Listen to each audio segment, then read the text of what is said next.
Hey, what's going on, you guys? It's Victor from Cyborg for Life. Hope you guys have been awesome.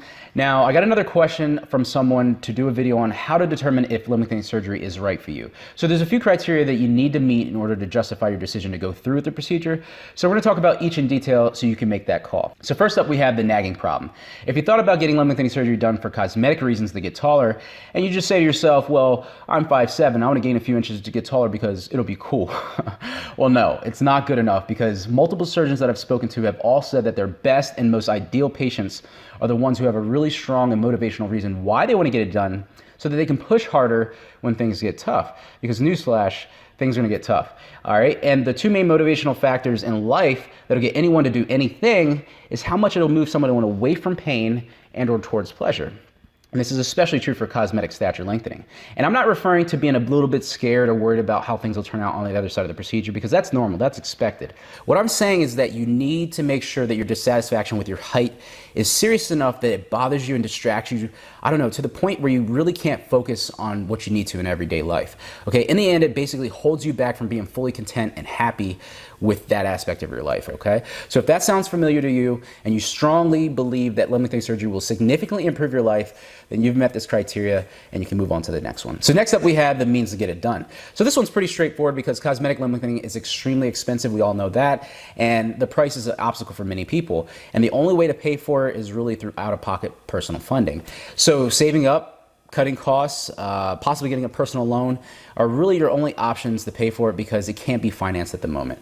And if you're a discrepancy patient who has really good health insurance, well, then that could help you cover a majority or all of the procedure if they see that your height imbalance is a medical necessity. So depending on where you get this done for cosmetic reasons, you could be looking at anywhere from $60,000 to $100,000 for the base surgery fee, you know, not including living expenses or a complication fund. So that's quite a bit of money, so you need to make sure that you are financially prepared.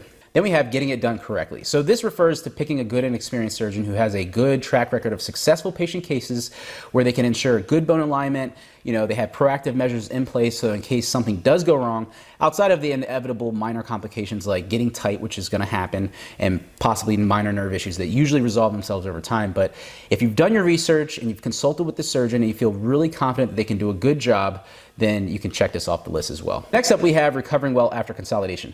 So the whole point of limb lengthening surgery is either to get taller and boost your stature, and or, you know, fix a height imbalance, and to heal well enough so you can enjoy your efforts.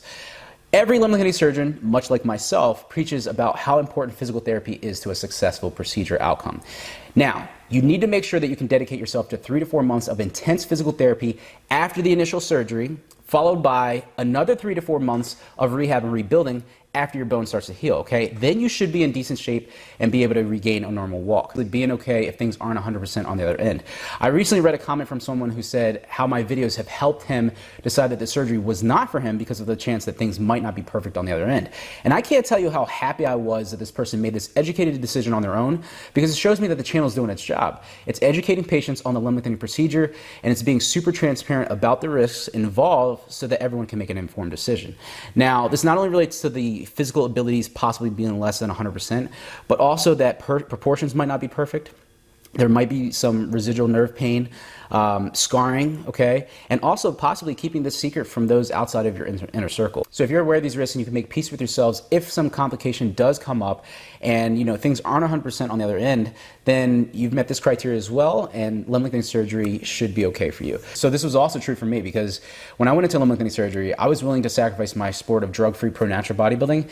And, you know, I didn't know if I was going to be able to make it out and be able to train hard enough to be competitive at the pro level, and let alone win a world championship one day, which I'm shooting for. But, you know, my nagging problem of having pain day in, day out, having the means to get it done by a good surgeon, working my tail off at physical therapy and rehab in order to recover, and being okay if I didn't turn out as well as I did, means that I checked all the boxes and I've justified my decision to go through with the procedure. So, you know, at the end of the day, you just need to make sure that you're able to, you know, literally go through all of these criteria.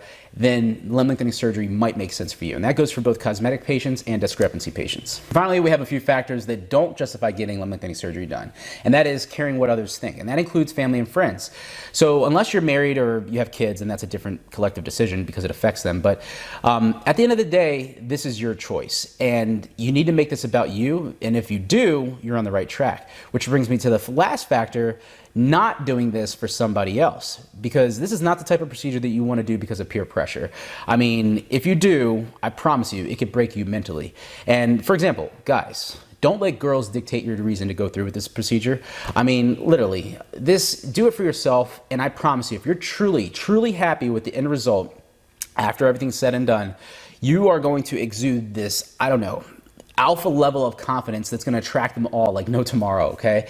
But if you just do it for them, then it's going to be a very superficial reason, and you're going to find that it didn't come from within, and it's just going to be very shallow, and you're just going to be unhappy at the end of the day, and you would have invested a lot of time, money, pain, effort, and it's just not worth it at the end of the day if you're doing it for somebody else. But if you do it for yourself, you're going to be so happy, and that's going to exude this crazy level of like this vibe around you, this positive vibe, and good things are going to happen to you. So there you have it. If you can check box all of this criteria and avoid the negative factors that I talked about, then lengthening surgery might be a solution for you. All right, guys, that's all I have for you today. I hope you enjoyed the video. If you did, hit that like button. Be sure to subscribe. And until next time, this is Victor from Cyborg for Life, signing out. Peace.